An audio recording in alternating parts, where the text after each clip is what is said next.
Hello, ladies and gentlemen, and everything in between. Welcome back to Old Man Rambles. Uh, this may be a bit of a rant. Nothing new there. Anyway, last week our wireless router started to have problems. It's about 4 or 5 years old. That's about how long they last.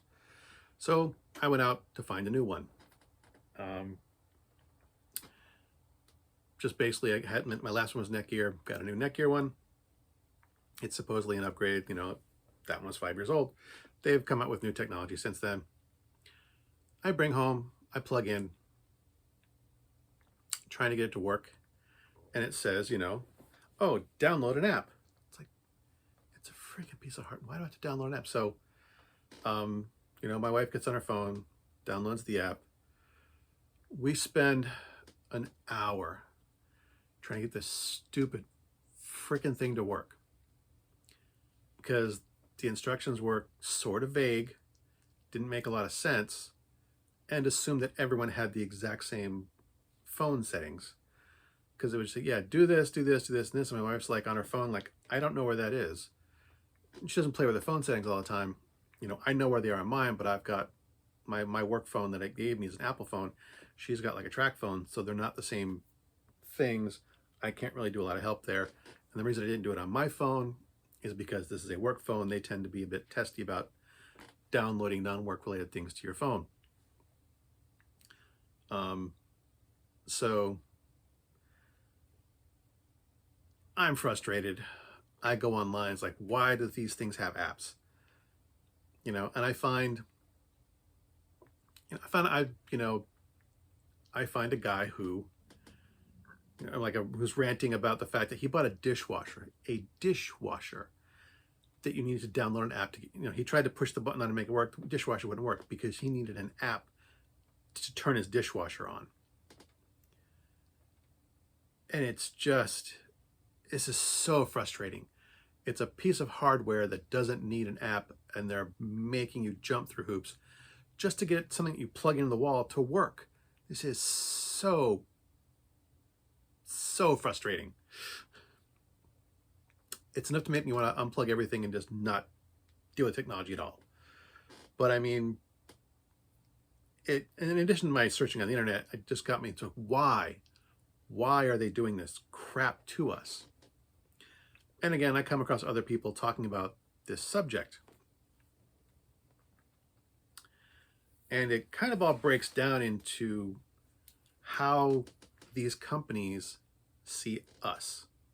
What am I? What are you and I to these companies, to Apple, to Netgear, to GE Electric, to whatever, to Netflix? What do we represent to them? And what we represent to these companies is revenue. And the whole idea behind these things, these inconveniences, is that they realize we have disposable income. And they view the fact that they have, if we have disposable income and we're not giving it to them, they consider that lost revenue. They don't consider it an opportunity to sell us something.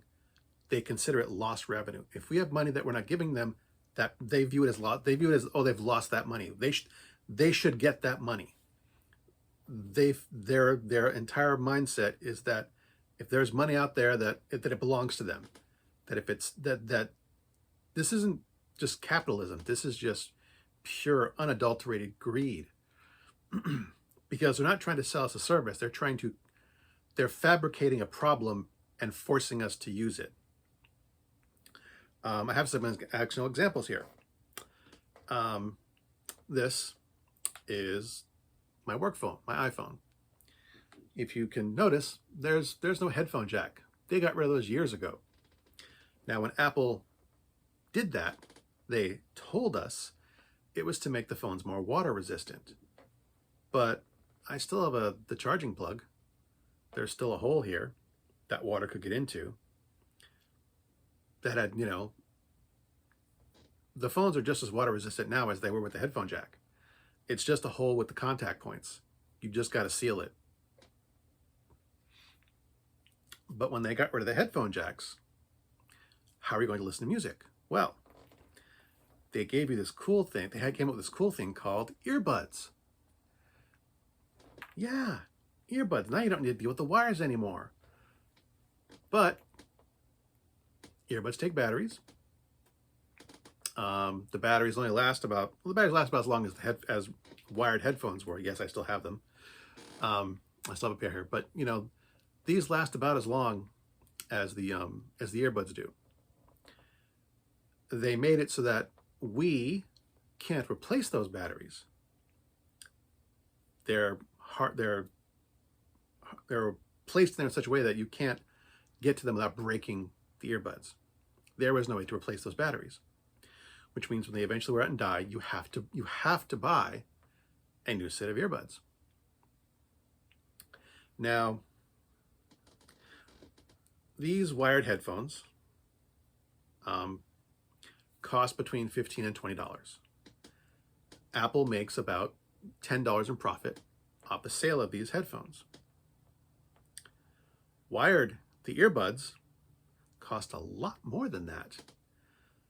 And Apple makes around $90 in profit off those. They've made $12 billion off the wireless earbuds alone, just from switching from these to those.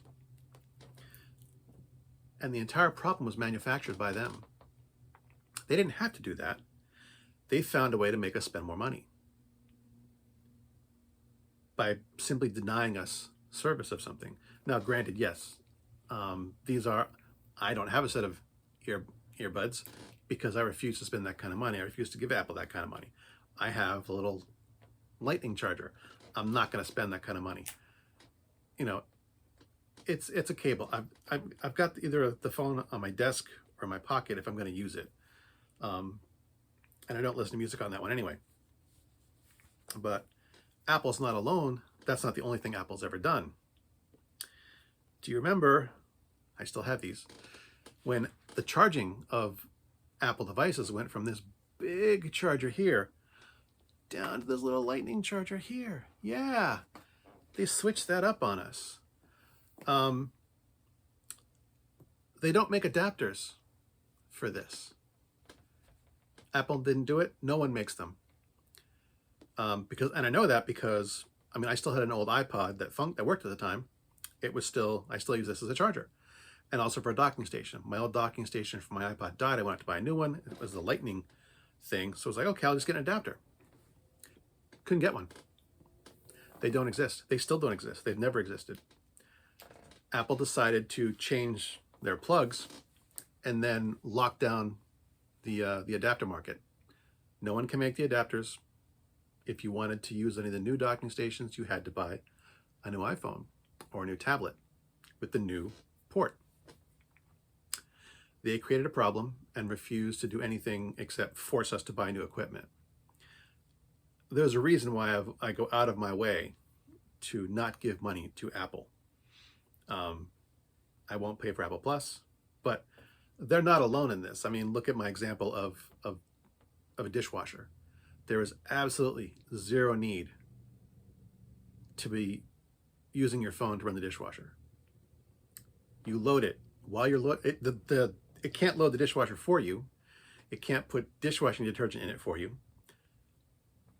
If you're standing there loading it, just push a button and it works. You don't need to, I'm not going to load it, go sit on the couch and then turn it on. I'm going to load my dishwasher and turn it on while I'm there. There's absolutely no need for that. And it just infuriates me. Because they're making our lives inconvenient so they can stick their hands in our pockets and take our money. Because they feel that they deserve it. They feel that our money is owed to them. That, you know, like I said, we are economic units. We are not people. We are not customers. We are economic units. We are sources of revenue. That is how these companies view us. Not as human beings or customers or anything else. We are just a way to funnel money into their pockets. That is all we are to them. That is all the subscription-based services that used to be purchases. All this elimination of physical media. None of this is done for our convenience. None of this is done for our benefit. And I may have ranted about this previously.